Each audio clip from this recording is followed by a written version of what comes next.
Hello friends, welcome to Neha's channel. आज बात करूंगी मिथुन दा की। इनकी सबसे पहली फिल्म मृगया 6 जून 1976 को रिलीज हुई थी और इस फिल्म से मिथुन दा ने साबित कर दिया था कि वो कोई आम कलाकार नहीं है। फिल्मकार मृणाल सेन पुणे स्थित फिल्म एंड टेलीविजन इंस्टीट्यूट में एक समारोह में हिस्सा लेने गए थे। उस दिन पास होने वाले स्टूडेंट्स को डिप्लोमा दिया जा रहा था। मृणाल सेन ने देखा कि सभी स्टूडेंट्स में से एक लड़का ऐसा है जो वहां मौजूद सभी खूबसूरत लड़कियों से फ्लर्ट कर रहा है। मृणाल सेन ने नोटिस किया कि समारोह में फिल्म जगत की कुछ बड़ी हस्तियां शरीक हुई थी, लेकिन उस लड़के को उनकी जरा भी फिक्र नहीं थी। वो तो अपनी धुन में मस्त था। मृणाल सेन को उस लड़के में कुछ बात लगी। वो उसकी लंबी चौड़ी कदकाठी से बहुत प्रभावित हुए। 2 साल बाद जब मृणाल सेन ने मृगया फिल्म पर काम शुरू किया तो उन्हें वही लड़का याद आया। वो लड़का था मिथुन चक्रवर्ती। मृगया के लिए मृणाल सेन ने एक ऐसे एक्टर की तलाश थी जो टॉल, डार्क और मस्कुलर बॉडी वाला हो। उन्हें वही लड़का यानी मिथुन एकदम फिट लगे और इस तरह मिथुन को उनकी पहली फिल्म मृगया मिली और पहली ही फिल्म के लिए मिथुन को नेशनल फिल्म अवार्ड भी मिल गया। वैसे मृगया फिल्म सिर्फ मिथुन दा की पहली फिल्म नहीं थी, बल्कि उनकी हीरोइन ममता शंकर की भी ये पहली फिल्म थी। जब मिथुन को मृणाल सेन ने मृगया के लिए साइन किया था, तब उन्होंने मिथुन से बाल कटवाने के लिए कहा था, क्योंकि उन दिनों मिथुन दा के बाल लंबे लंबे हुआ करते थे और मिथुन जी को अपने बालों से बड़ा लगाव था। मगर मृगया के लिए उन्होंने अपने उन खूबसूरत बालों को, जिनसे उन्हें बड़ा प्यार था, उन्हें कुर्बान कर दिया था। कहा जाता है कि जब मिथुन जी को मृणाल सेन की चिट्ठी मिली तो वो कलकत्ता जाने को बेकरार हो उठे कि कितनी जल्दी वो कलकत्ता पहुंच जाएं।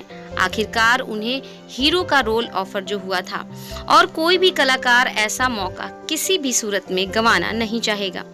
मगर मिथुन दा के साथ एक समस्या थी, क्योंकि उनके पास इतने पैसे नहीं थे कि वो कलकत्ता जा सके। उन दिनों मिथुन दा 2 अनजाने फिल्म के प्रोडक्शन डिपार्टमेंट से भी जुड़े हुए थे और 2 अनजाने फिल्म के हीरो थे अमिताभ बच्चन, जिनका पूरा ख्याल रखने की जिम्मेदारी भी मिथुन दा की थी। अमिताभ बच्चन जी जानते थे कि ये लड़का ट्रेंड एक्टर है और हीरो बनना चाहता है, इसलिए जब उन्हें पता चला कि इस लड़के को एक बड़े ऑडिशन के लिए कलकत्ता जाना है मगर इसके पास पैसों की दिक्कत है, तो अमिताभ बच्चन जी ने प्रोड्यूसर से कहकर मिथुन जी के कलकत्ता जाने आने का टिकट और कुछ पैसे देने की सिफारिश की। उनकी सिफारिश मान ली गई और इस तरह मिथुन मृगया फिल्म के लिए ऑडिशन देने कलकत्ता पहुंचे।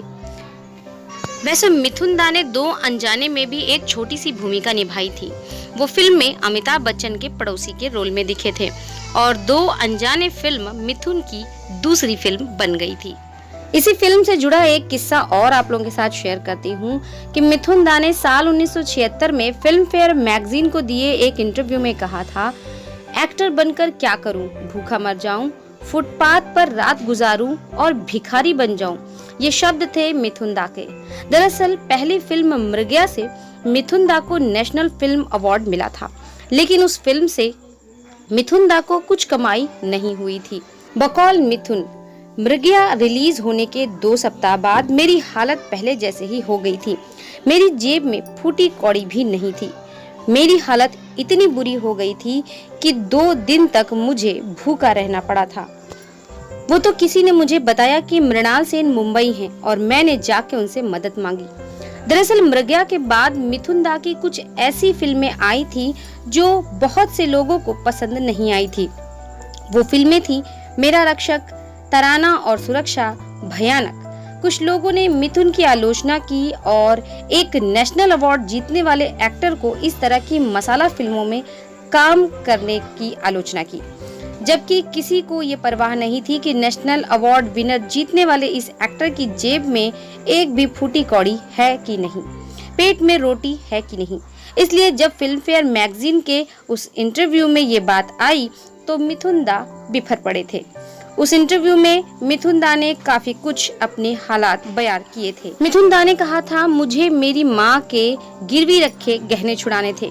माँ के गहने गिरवी रखकर ही मैंने FTII की फीस चुकाई थी। मुझे मेरी 3 बहनों की शादी के लिए भी पैसे कमाने थे। मेरे पिता टेलीफोन ऑपरेटर की मामूली सी नौकरी कर रहे थे। उनकी इतनी कमाई नहीं थी कि वो अकेले सारे खर्च वहन कर पाते।